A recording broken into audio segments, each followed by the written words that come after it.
The views and opinions of this broadcast do not reflect the views and opinions of Armed Media, New Productions, and its affiliates.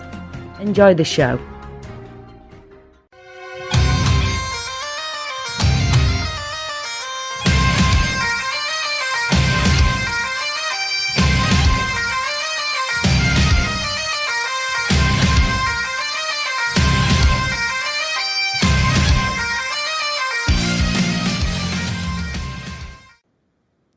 Hey everybody, thanks for tuning in. This is Two Beards Talking. I am Daniel Sanders, and joining me is Matt Lassiter. Matt, how's it going this evening?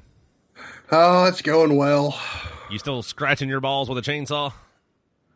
Yes, but yes. I'm wearing eye protection. Ah, that's always important. Yes, OSHA. Have to take care of OSHA. You can't. Yeah, fuck OSHA. I mean, we can't overlook the safety requirements there. Look, they make my job harder than it has to be. I think they make everybody's job harder than it has to be. I should have just joined the military. There were no OSHA requirements for that. Bullshit. What OSHA requirement stopped you from shooting your gun? Okay, you know what? We're gonna do our normal introduction, and then we're gonna get into that. So, as we always do here, we want to give a big shout out to the troops overseas, to the men and women protecting us overseas and on the home front. We appreciate everything y'all are doing for us. Keep up the good work. Come home safe. We're all rooting for you here back home. And also a big shout out to our first responders, medical personnel, essential employees, everybody who's taking care of us during this pandemic. We definitely appreciate what y'all are doing for us as well. Now, OSHA in the military. Let me explain this to you. When I was working as a barracks manager, I was a man of many hats working as the barracks manager. I was the company barracks manager. I was the company police sergeant. I was the company safety officer. I had all of these. I was the company fire warden. I had to sit through the fucking OSHA 60-hour class for all of that shit. Uh-huh. Let me tell you what I learned from all of that shit in the military. There is a lot of shit the military does that violates OSHA safety rules, like just loose wires hanging around all over the place. You know, if you're in an office environment and you've got a lot of wires, especially down on the floor and everything, you know, you're supposed to have that shit taped down or with a freaking runner over top of it. Something, because it's a trip hazard. Yeah. Because apparently in the military, we drag our fucking feet when we walk. That sounds normal. It is. I know a lot of people who fucking do it. Now, let me ask you this. What is my degree in? IT? Yeah, computer information systems. Now, explain to me why I had to take the 10-hour OSHA certification for fucking computers. Because electronics and electricity? Here's the thing. If you get electrocuted to death by a computer, you've done something horribly wrong. Not necessarily by the computer, but... you know, maybe the power cable? Okay, if you're working on a computer, it's supposed to be unplugged and have no power to it. If you're working on the computer, yes. But if you're trying to diagnose the problem with the computer, well, as stupid as it sounds, you do need to check the power cable. If the computer's not powering on, the power cable could be the problem. Yeah, but you're checking it at the source, you're not checking it at the source, you're not checking it at the wall. You're going to glance and go, okay, that's plugged in. Yes, you're going to check it at the goddamn power box in the fucking computer, and that fucker is not going to electrocute you. Okay, but I mean, you're tracing it. So if it's not the computer, it's not an issue with the computer. So now we're going down the wire. Now we're going to the point at the wall where it's plugged in. Okay, well, we're testing another item in the wall. So it's not the outlet that's causing the problem. It's not the computer where it's plugged into the computer. So it's obviously somewhere between where it plugs in on both ends, i.e. the power cable. So we're going to check the power cable. Oh, there's a split and an opening in the wire right here. Oh, shit, I accidentally touched it, and now I'm fucking zapped with 110. Okay, now let me tell you this. One time while playing a show, I was in a hurry to unplug my amp from the power strip that was plugged into.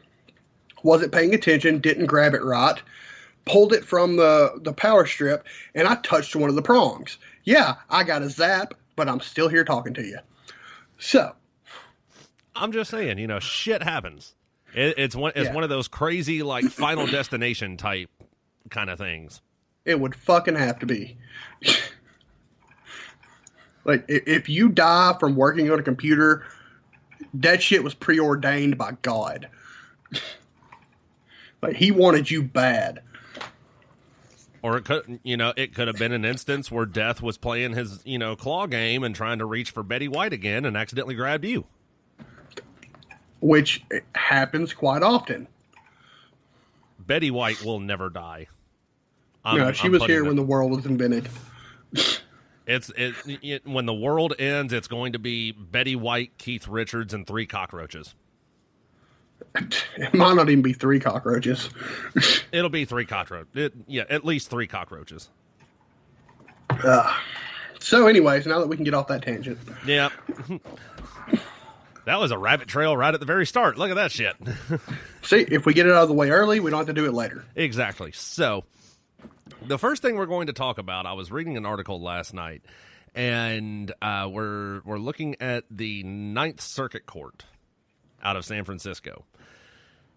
And the article that I have pulled up here talking about this is in the Washington Times, and the headline reads, Ninth Circuit Court reinstates California ammunition purchase law. Now, if you're unfamiliar with this, it used to be a law in California. I don't know when it was a law in California. I don't know if it was during my lifetime or what.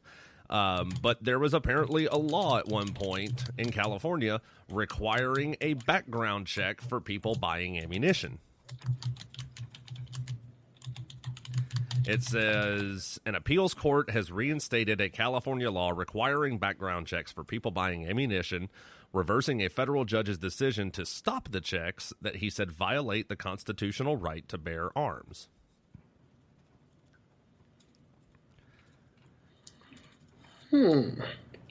That seems very infringing. I would say so. The Ninth Circuit Court of Appeals on Friday granted the state attorney general's request to stay the judge's order. Now, this article was written on April 26th. So, April 24th is when the decision was made by the Ninth Circuit Court. And it says here, this means that the same restrictions that have been previously in effect regarding ammunition in California are back for the time being. The National Rifle Association, which hailed the judge's injunction, said in a news release. It says the law, which took effect last July, requires Californians to pass an in-store... Okay, so, all right, it was in my lifetime, apparently. I just didn't know about it.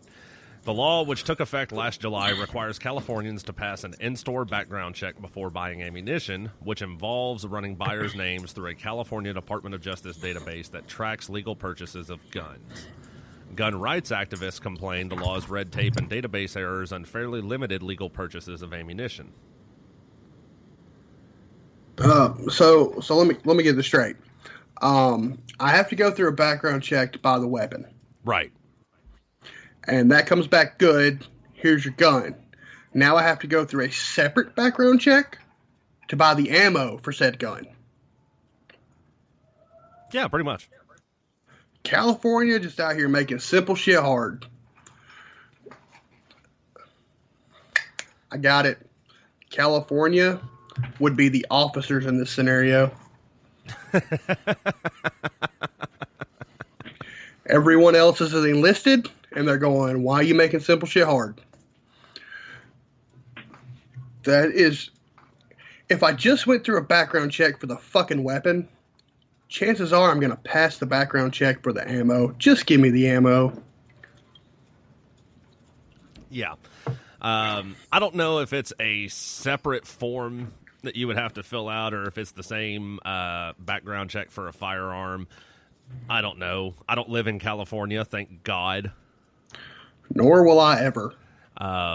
Says here, U.S. District Judge Roger T. Benitez in San Diego ruled in their favor, saying the law defies common sense while unduly and severely burdening the Second Amendment rights of every responsible gun-owning citizen desiring to lawfully buy ammunition. While it is intended to keep ammunition from criminals, it blocks sales to legitimate law-abiding buyers about 16% of the time, Benitez wrote. Moreover, he ruled that the state's ban on importing ammunition from outside California violates federal interstate commerce laws. So they passed a law, or trying to pass a law, or whatever they did with this fucking law. They're trying to keep ammo out of the hands of the criminals. Is that what we're saying? Yes, because that's what every gun control advocate is about. Well, we've got to keep it out of the hands of the criminals. Does California realize it's bordered by like 3 states that doesn't have a fucking ammo law?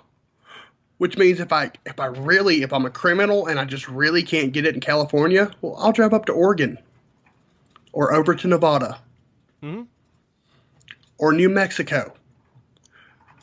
New Mexico. Fuck it, I'll go to Arizona if I have to. I was about to say New Mexico doesn't border California. But I'm just saying, like, fuck it. If they want the ammo, oh my God, have they ever heard of bulkammo.com? Well, that's the thing about it. See, I'm sure with websites like that, like, okay, I was looking online at a winery, and I had a gift card for some of their wine. Went to buy it, and I was told on the website that they could not ship to Alabama. I'm sure websites like bulkammo.com and stuff like that, they have similar setups to prevent stuff like that from happening. However, that's not the point. The point is, here's my little blue book. I have my little blue book here.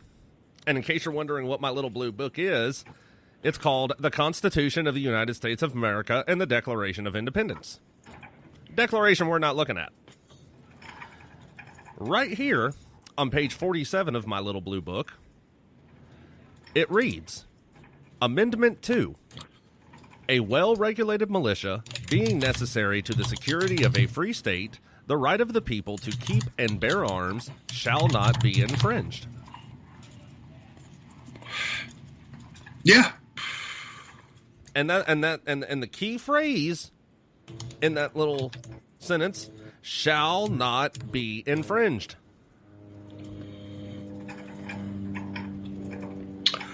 So you were wow. You were 100% correct. While you were reading the Second Amendment, I went to bulkammo.com. And I just clicked on a random box of Talamo 9mm, 1,000 rounds. Right. $225, by the way. Not too bad. Shout out bulkammo.com. It says, enter zip code or postal code and get a quote. I typed in just a random zip code from California. Please tell me you used 90210. 90201, actually. Oh, okay. But it says, we're sorry, but we are no longer allowed to ship to the state of California. This includes California licensed ammo vendors and those of you who have provided us with your Type 03 FFLs. They can't even stock fucking gun stores anymore. Wow. If you live in California, if you can hear this, if you're in California, get the fuck out. Don't bring your liberal politics with you, but get the fuck out. Yeah. It's fucking scary is what it is. And here's the thing about it. The Ninth Circuit, they are so all over the fucking place with their decisions, it is unreal. Now, the Ninth Circuit is notorious for ruling on cases about the Second Amendment. Something they obviously know nothing about. Yeah. So, out of all of the stories that I've heard, I'd say at least 60% have been decisions made by the Ninth Circuit. So, I just went on Google last night, and I typed in Ninth Circuit Court Second Amendment. And it brought up all of these articles about decisions that the Ninth Circuit has ruled on revolving around the Second Amendment. The very first article that pops up on here is from October 1st of 2018, and it's called "The Right to be Armed. The Ninth Circuit giveth, then taketh away." It says, the joy, and I have not actually read this article, I just saw the headline. And it says, the joy and amazement Second Amendment supporters felt in July at two Ninth Circuit Appeals Court opinions were dashed in August when, in Pena versus Lindley, the Ninth Circuit upheld California's Unsafe Handgun Act, banning purchase of new handguns that lack technology no current gun has and no manufacturer is contemplating. What? That makes no sense. Although the two July opinions were modest and commonsensical, the Pena opinion blatantly defies the Supreme Court's ruling in District of Columbia versus Heller that there is a right to keep and bear those guns in common use for self-defense and other lawful purposes. I'm not even going to bother reading this entire article, but, I was seeing, one decision where the Ninth Circuit held that, carrying a firearm in public is unlawful and not protected by the Second Amendment. The Second Amendment only protects your right to keep and bear arms inside your home. But then the very next article, the Ninth Circuit rules that it is lawful to carry firearms in public. I've got two articles here, one from July 4th of 2018 and another from April 15th of this year. It says, the July of 18 article says, liberal Ninth Circuit backs right to carry firearms in public. April of this year, Ninth Circuit upholds right to open carry. February of 19, U.S. Appeals Court to revisit open carrying of guns. And, of course, they're talking about the Ninth Circuit Court of Appeals. Yeah, it's, they're just all over the place with their decisions here. Here we go. This is the article I was referring to. It says Silvera versus Lockyer, Ninth Circuit 2002 is a decision by the U.S. Court of Appeals for the Ninth Circuit ruling that the Second Amendment in the U.S. Constitution did not guarantee individuals the right to bear arms. The case involved a challenge to the constitutionality of Roberti-Roos Assault Weapons Control Act of 1989. California legislation banned the manufacture, sale, transportation, or importation of specified semi-automatic weapons. Let's see here. The Supreme Court held, of course, that the right to keep and bear arms is a right of individuals. Here we go. The court concluded that the Second Amendment provides collective rights, which is limited to the arming of state militia. The Ninth Circuit refused to hear the case en banc, but issued a set of dissenting opinions to the denial to take the case en banc, which included the notable opinion by Judge Alex Korzinski.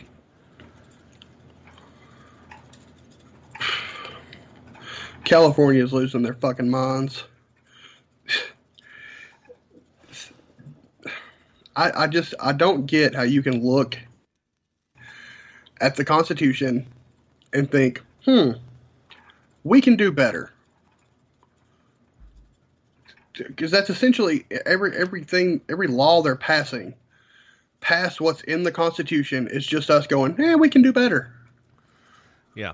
I mean, it's the court concluded that the Second Amendment does not guarantee individuals the right to keep and bear arms. The right of the people to keep and bear arms shall not be infringed. A lot of people are like, I like the Second Amendment, but within reason. No one should have weapons of war. All that.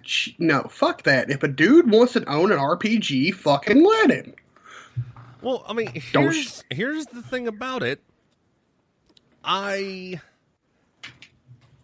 I'm kind of on the fence with the whole, should people be allowed to own rocket launchers and all that other shit.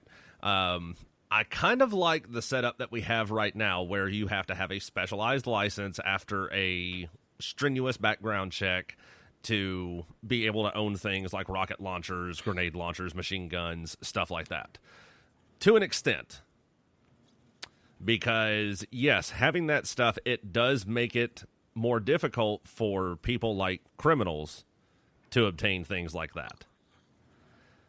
Now they've got to go through hoops and through back channels and, black market buys and all this other shit to obtain that kind of stuff, which is not the easiest thing in the world to do. Dude, I could literally open a Tor browser and buy an RPG right now. And to the FBI agent listening, that's not actually going to happen. It's not going to happen. I'm just saying it can be done. All you do when you make a law is create a black market. That's all you're doing. I agree.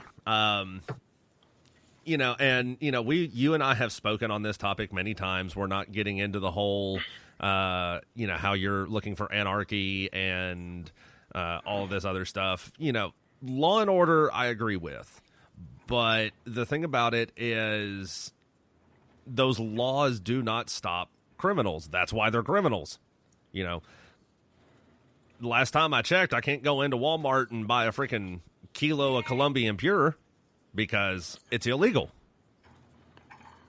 Yeah, but, you can still get it if you really wanted it. Yeah. So, the laws are doing nothing. They're not curbing anything. It's not like the war on crime has actually done anything. Except, make more crime. Last time I checked, it's didn't at one point they make it illegal to murder people? Isn't that a law? Pretty sure it's a law on the books in every state. I'm pretty sure that it's a law. 90%. Yeah, I'm pretty sure that it's a law. Even in places like Iraq and stuff like that. While easier to get away with it, murder is still illegal in places like that. Unless you're a government agent. I'm pretty sure the government in Iraq can murder just about anybody they want to. Yeah, but they don't call it murder, they call it execution, and generally they find some way to justify it. Not saying that the justification is right, just saying that they find a way to justify it. So, yeah. So you looked at my goat the wrong way. Don't you give my goat bedroom eyes. But you see, that's what I'm saying. There are laws all over the world. Hey, don't kill people. And people still get killed every day. Yeah. You're not going to stop evil people from doing evil things. I purchased a new handgun recently, and it was the first time I'd purchased it. It was the first firearm I'd purchased in a couple years. Well, not a couple years, about a year. When I purchased my Glock last year, I have a concealed carry permit issued by my sheriff's office. I still had to fill out the ATF form for the background check, but that was only for record-keeping purposes for the gun store. I didn't have to wait for them to submit it and wait on the NICS check and all that other stuff. Well, when I went to go buy this handgun a couple of weeks ago, I gave the gun store owner my concealed carry permit, and he looked at me and he said, I've still got to submit the background check, right? And I said, what? He said, yeah, they ruled just a few months. As a matter of fact, it was just a couple of months after I bought my Glock last year. It came out that there was like 7 sheriff's offices here in the state of Alabama that they were either disregarding the background checks or just not doing the background checks and giving felons concealed carry permits. And how it all came out was apparently this woman who was a convicted felon, after she went and got her concealed carry permit and bought a damn handgun, she made a fucking Facebook video and was bragging about her being a convicted felon and look at my concealed carry permit and look at my new gun that I just got and all this other stuff. First and foremost, What kind of fucking idiot do you have to be to make a fucking video and put it on the internet admitting that you just broke a fucking law and now got yourself another fucking felony? Yeah, see, here's the thing. If I'm a felon, it's already going to take a certain size of balls to walk into my local sheriff's department and try to get a concealed carry permit. So let's say that I have the set of balls it takes to do that. And then I get the concealed carry permit. Oh, I'm not bragging about it. Oh, I'm going to get that gun.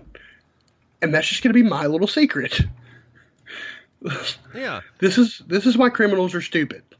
Yeah. And, you know, it doesn't stop them. Of course, it also doesn't help when you've got stupid people working in the sheriff's office helping them out. You know, if I had to guess, I'd say that this woman either was really close friends with or a close family member of the person at the sheriff's office that gave her the fucking concealed carry permit. It's probably. And now okay, so last year I had to renew my concealed carry permit. And I had let it lapse, so I had to redo the paperwork. Right. So I'm doing my paperwork. And while I'm there, I'll look up and see a guy that I know personally. And I'm like, he's in line to get a concealed carry permit? I know he has a felony. At least one. And I'm like, oh, I'm going to slow down and see how this shit plays out. So I take my sweet time filling out my paperwork. He gets up there, turns in his paperwork. They come back in like 2 seconds. Actually, 2 sheriffs come out from behind the partition. You know which one I'm talking about. Oh, yeah. They come through that door, and they were like, son, you got 3 felonies. What are you doing here? You can't have this. And I was just like, man, how dumb do you have to be? Well, depending upon which county you're in Alabama, and if I had to guess, I'd say Jefferson County was probably one of them. Probably. For those of you who don't know, Birmingham is in Jefferson County. You know, if I had to guess, I'd say Jefferson County is one of them, and Birmingham is one of our most crime-ridden cities in the state. Yeah, it's bad.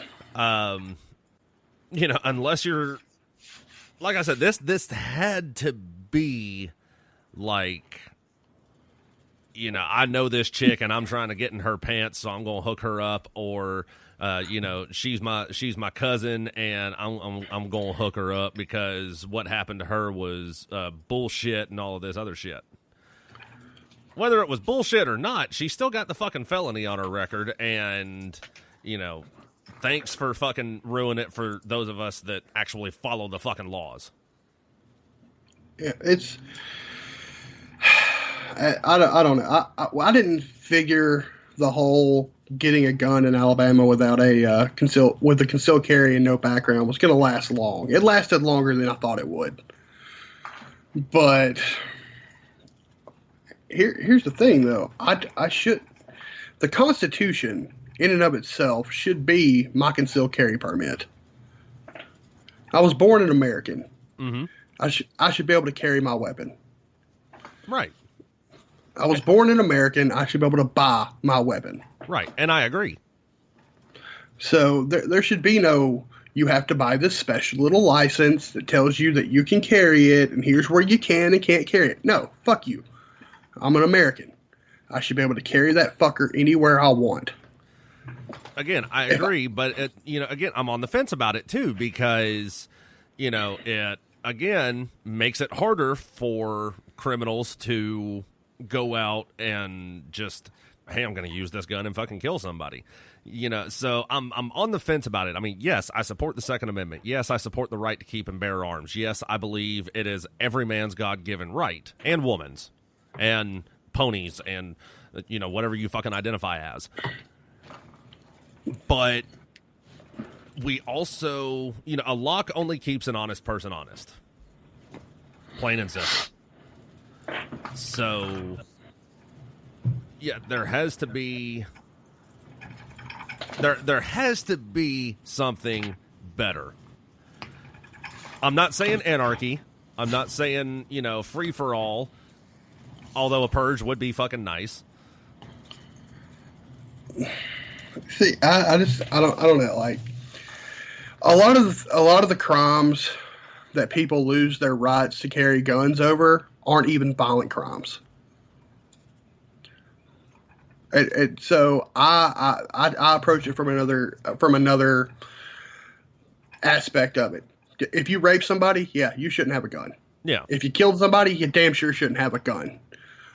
If you have aggravated assault or battery, you probably shouldn't have a gun because you have anger issues. Right. But if you got busted with 300 pounds of pot, that don't make you violent. Well, That just makes you stupid. Pot doesn't make anybody violent. It makes them hungry. Okay, pot. I don't have a problem with pot. I don't use it personally often. One time in like 5 or 6 years I've done it. But yeah, I don't, I'm not a regular user, but I don't see a problem with it. To me, alcohol is worse than pot, and I drink like a fucking fish. Hey, I'm all for recreational cocaine, but here we are, no recreational cocaine. Yeah, that's, I mean, the harder shit, heroin, meth, Jesus fucking Christ, meth. Who in their right mind said, hey, I'm going to take that drain cleaner and I'm going to fucking smoke it, or I'm going to shoot it up? Hitler? Maybe. It literally, it was the Nazis that developed meth. They did it to keep their troops on the front line awake. I mean, like, yeah, meth, heroin, fucking all of that shit. Yeah, okay. I'm all for Darwinism. Survival of the fittest, stupidity kills, all that other shit. If you're going to be dumb enough to fucking snort fucking 20 lines of blow in one night and fucking OD and kill yourself, well, it was going to happen eventually, one way or the other. Yeah, I'm not saying let's kill everybody. I'm just saying let's remove all these warning labels and let shit work itself out. Yeah. I think we would be much better off. Like the picture of the guy who's fucking using his foot to jam wood into a fucking wood chipper. Yeah, he's going to win the Darwin Award. Guaranteed. Yeah. Or the idiot who's fucking... he's trying to fucking cold start a chainsaw and he's holding the fucking blade of the chainsaw between his legs while he's trying to fucking pull the damn thing. Yeah, he's no longer going to be able to reproduce, and this is a good thing. Yes. We're not going to end up making the movie Idiocracy a documentary. It'll be the exact opposite. Well, it's with court cases like the ones we're hearing coming out of California, Idiocracy is becoming a documentary. Pretty soon Fuddruckers is going to turn into buttfuckers. Yeah, pretty much. And we're going to have lazy boys with toilets built into them. I actually kind of like that idea. Yeah, that's actually not a bad one. But see, I'm all for the rights of the minority as a libertarian. And the smallest minority is the individual. It has nothing to do with race. If you are one person, your own person, you are the smallest minority group in the world. Yes. And your rights should be protected. The right to protect yourself should never be infringed upon. Absolutely. And that's what it says in the Constitution. We talked last week about the New York banning people from protesting and using the fucking social distancing and the pandemic as an excuse for it. And, I already pointed out on there is nothing that can be done or said that trumps a person's right to, peaceably assemble or practice free speech. As a matter of fact, I think that's actually written in the Constitution. Let me check again. Let me get my little blue book. Let's see here. Congress shall make no law respecting an establishment of religion or prohibiting the free exercise thereof, or abridging the freedom of speech or of the press, or the right of the people to peaceably to assemble, and to petition the government for a redress of grievances. Congress shall make no law. Now, in the decision that I was reading last week, it goes on to say that there is no national emergency, no pandemic, no nothing that should trump an individual's rights. You can't stop the people from doing what they want. The problem is we are turning into a nation of sheeple. Yes, we are. Yeah. Which you can't legislate safety. Yeah, you know, when Donnie was on the show, he used to say it all the time: "Panem et circuses." What? Panem et circuses. It's a Latin phrase. It's basically you feed the people and you keep them entertained and you can do whatever the fuck you want behind their backs. Provide them with a little bread, a little party, and everything's good. Yeah, bread and circuses is what it means. Yeah. Substance and entertainment provided by government to appease public discontent. You know, the Romans were notably popular for it with their fucking gladiator shit. Yes. As a matter of fact, I even think that phrase is used a couple of times in the movie Gladiator because that's what they're talking about. Give them food, give them fun, and in return, you can do whatever you want. So basically, that was an early form of cackle death. Pretty much. Okay, cool. So Eddie Izzard is, political as well. So, you know, we have to stop, you know, like the stimulus check, to me, that's another form of the whole Panem et circuses thing. Yeah, you know, fuck, I'm still going to spend it. Oh, yeah. Well, I'm not going to get mine. Thanks, Trump. But, you know, yeah, we've got to stop with this whole taking little and giving a lot in the case of politics. Well, see, that is the problem with the two-party system. You have the Democrats that are literally fighting tooth and nail to get everything they get, and then you have the Republicans that are they roll over and die. Okay, you can have the bump stocks, but we get to keep this. Oh, well, you want that now too? Okay, well, you can have that as long as you don't take this. Oh, well, now you want that? Well, shit. All right. See, that's the problem. The Republicans don't fight the same way the Democrats do. Yeah. You know, Ben Franklin said it. Those who would give up essential liberty to purchase a little temporary safety deserve neither liberty nor safety. Exactly. You can't legislate safety. You can't guarantee safety. You can only guarantee someone that they have the right to protect themselves if they have to. Yeah. I can't guarantee that I'm not going to be shot tomorrow, but I can damn well guarantee that I will at least be returning fire. Right. And, you know, that article that I pulled up to get that quote, that actually carries us over into our next topic. Because the article is referencing that quote in reference in reference to government surveillance. FISA. Yeah. So way to go, Bush. You dick.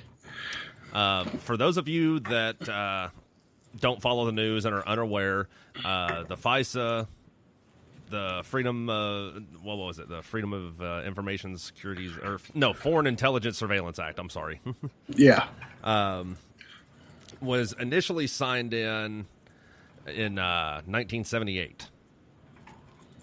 And then in 2001, it came up again after the terrorist attacks and everything. Well, now, just within this past week, just a couple of days ago, it was signed into renewal again. Basically, what it does is it gives the alphabet agencies, the FBI, CIA, all of those, the power to monitor electronic surveillance, things like that, your internet browsing history, stuff like that. Gives them the power to monitor all that stuff without warrant or probable cause.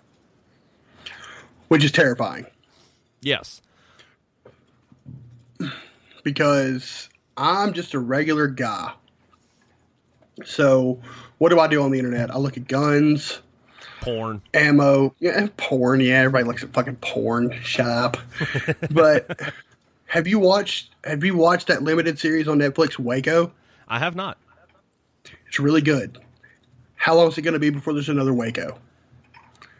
Because they looked at something that they shouldn't have had access to, and now they think they have credible information to go in and take away these people's rights. How long before we have another Waco? Well, I've got my little blue book here again. Amendment 4. The right of the people to be secure in their persons, houses, papers, and effects against unreasonable searches and seizures shall not be, let me turn the page here, shall not be violated, and no warrants shall issue but upon probable cause supported by oath or affirmation, and particularly describing the place to be searched and the persons or things to be seized. Now, that seems pretty cut and dry. Yeah. Now, a lot of you are saying, well, we didn't have all of this technology back then. It's the same argument that they give to the fucking Second Amendment. Well, we didn't have machine guns and all this other fucking technology changes, time advances, get the fuck over it. It still fucking applies. Yeah, but see, actually, they're using the reverse argument. They're saying, well, the founding fathers couldn't have known about machine guns, ergo we should regulate them. Well, now they're saying, well, the founding fathers couldn't have known about computers, so they don't fall into the jurisdiction of the Fourth Amendment. They're using the reverse of that argument. Yeah. It's whatever it takes for them to get what they want. Right.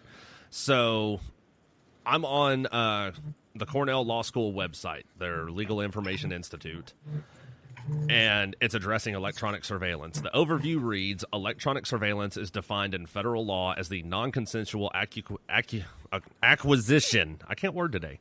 Non-consensual acquisition by an electronic, mechanical, or other surveillance device of the contents of any wire or electronic communication under circumstances in which a party to the communication has a reasonable expectation of privacy. The contents of a communication consists of any information concerning the identity of the parties or the existence, substance, purport, or meaning of the communication. Examples of electronic surveillance include wiretapping, bugging, videotaping, geolocation tracking, such as via RFID, GPS, or cell site data, data mining, social media mapping, and the monitoring of data and traffic on the internet. Such surveillance tasks communications that falls into two general categories: wire and electronic communications. Wire communications involve the transfer of the contents from one point to another via a wire, cable, or similar device. So, landline telephone. Electronic communications refer to the transfer of information, data, sounds, or other contents via electronic means, such as email, VoIP, or uploading to the cloud. Wireless communication.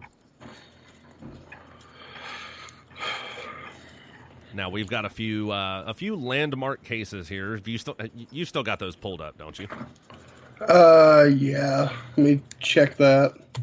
Which ones are you wanting, the digital media cases or just the Fourth Amendment cases? Just the Fourth Amendment cases in general. The right of an individual to protect against search and seizure, unlawful search and seizure. Do you want to go with the most recent one? Sure. We'll go with the most recent one. Well, this one's one from 2009. It's Safford Unified School District versus Reading.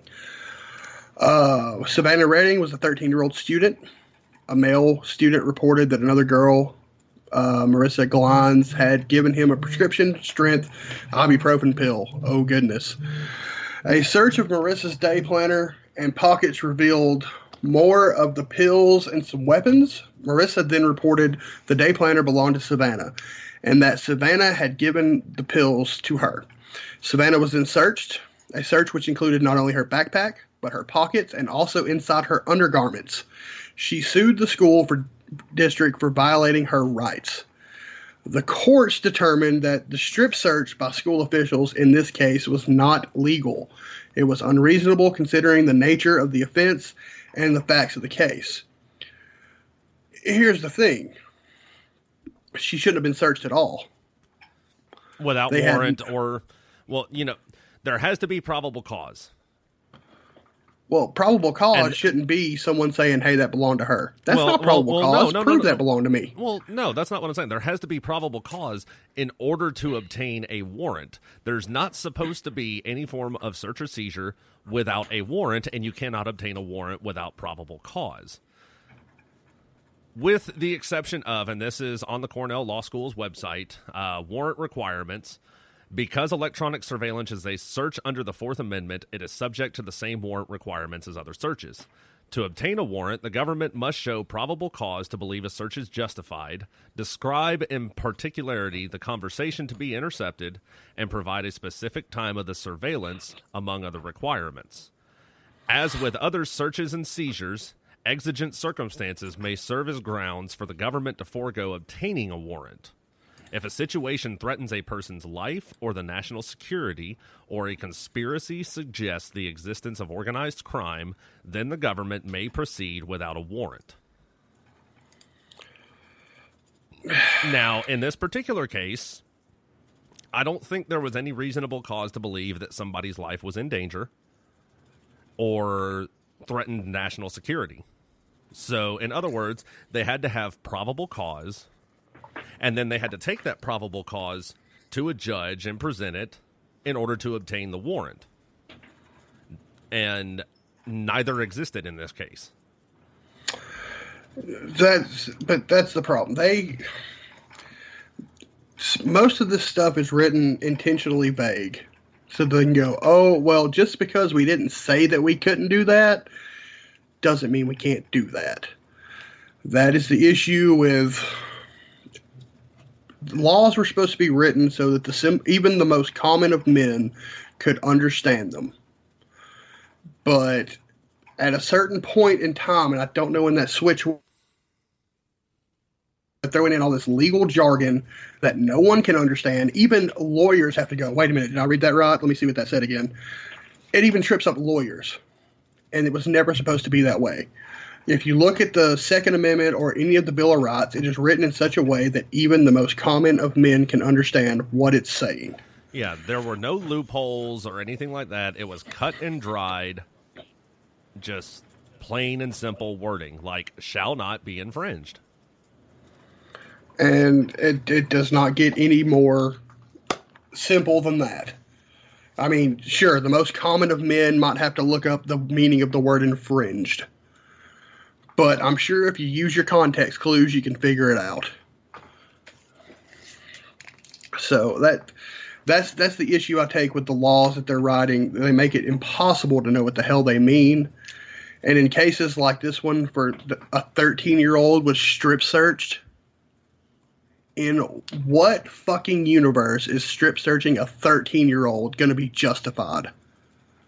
And here's the thing about it.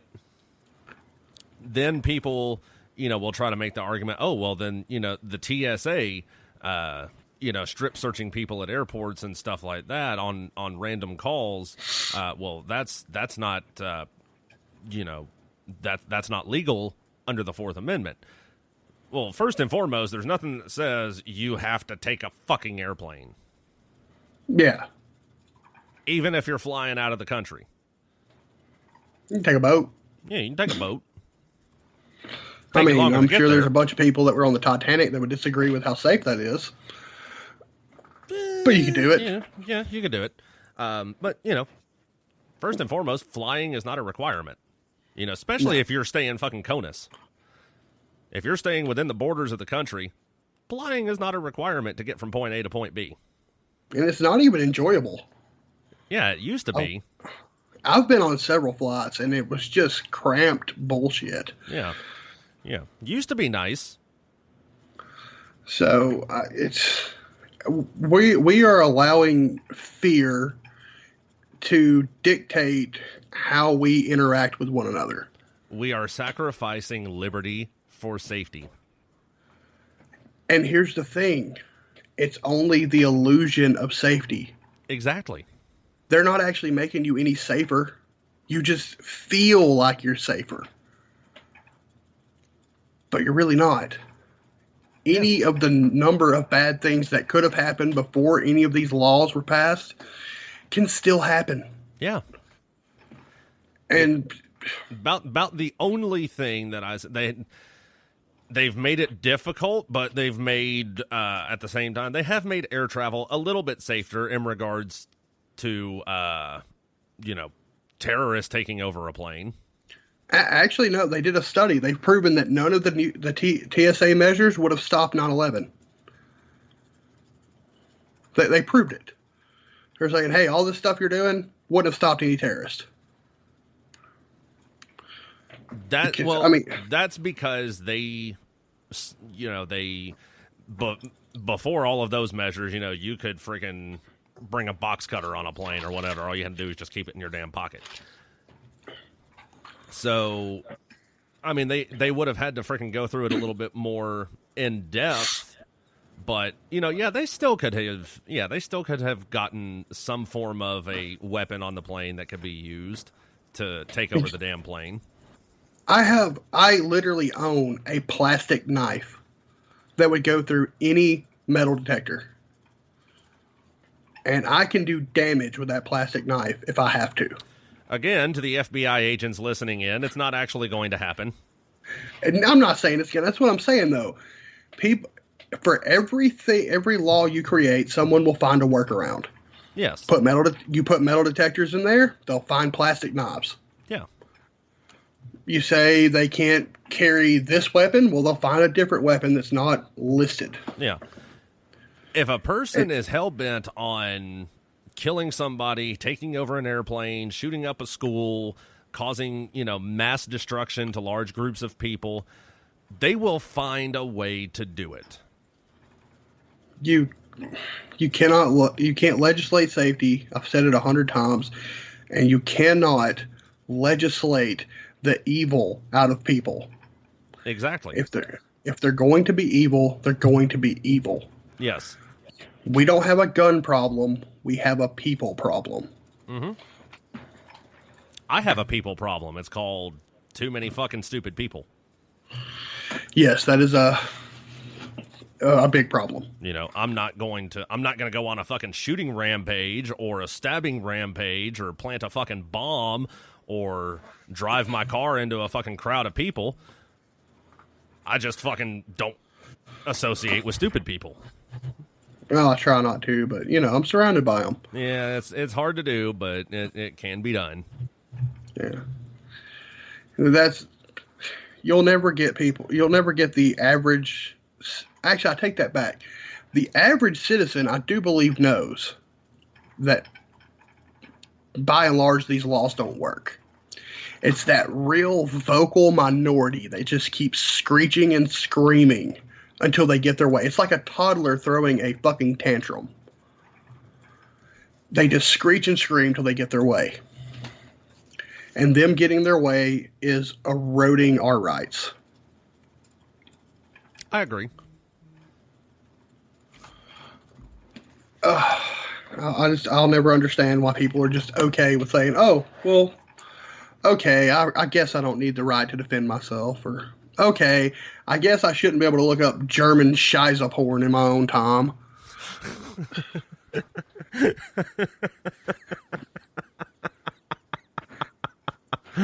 Oh my god, I was not expecting that. Well, that's what the incognito browser's for. Oh man. No, the incognito browser only stops if you hand me your phone and I go on the internet to search for something and, I start typing in, German chocolate cake or something like that, it's not going to bring up German Scheisse videos. Yeah, I know. Oh. But yeah, that's what people are, that's what they're doing. They're freely giving away all their rights. And one day, maybe not in our lifetime, possibly in our children's lifetime, they're going to wake up and go, what happened to America? Yeah. So I think that's a good place to leave it at. We're running out of time here, so I'm going to take the quick opportunity to make an announcement for us. We are going to be staying here on Armed Radio, but we are also going to be picking up a new broadcasting platform. We're going to be starting doing shows on Anchor outside of Armed Radio. We're going to be doing a few more shows more often now, a couple times a week. So if we're not on Armed Radio, you will be able to hear us on Anchor there. And then also we're going to be picking back up again with the Facebook Live videos sometime in the near future. So keep an eye out for that. If you want to see them, go on Facebook, look up Two Beards Talking, like us, follow us, interact with us. We have, more than anything, we love the interaction. We love interacting with people that watch the show. You know, whether you like us or you hate us, we still want to hear from you. We want to hear your opinions on stuff. You know, you can also tell us topics you'd like to hear us talk about, and, you know, we'll look it up and, you know, we'll come up with something to the best of our abilities to make it work. So, also be sure to tune in on Tuesday nights, at 8 p.m. Eastern for my show with Rod, 2AT, Second Amendment Talk. And this week, we're probably going to go more in depth on this stuff with the Ninth Circuit and also some stuff that's happening up in Canada with their gun bans and all that other stuff. Yeah, I think that's about it. So, again, big shout out to the troops, to the men and women serving overseas on the home front. We appreciate everything y'all are doing for us. Keep up the good work and come home safe. We're all rooting for you back home. And a big thank you to all of our first responders, essential workers, medical personnel, everybody taking care of us during this pandemic. I got nothing else. Matt, you got anything? No, I think that's a good place to leave it. I would say so. So thanks for tuning in. This has been Two Beards Talking on Armed Radio. I'm Daniel Sanders for Matt Lassiter. Thanks for listening, everybody.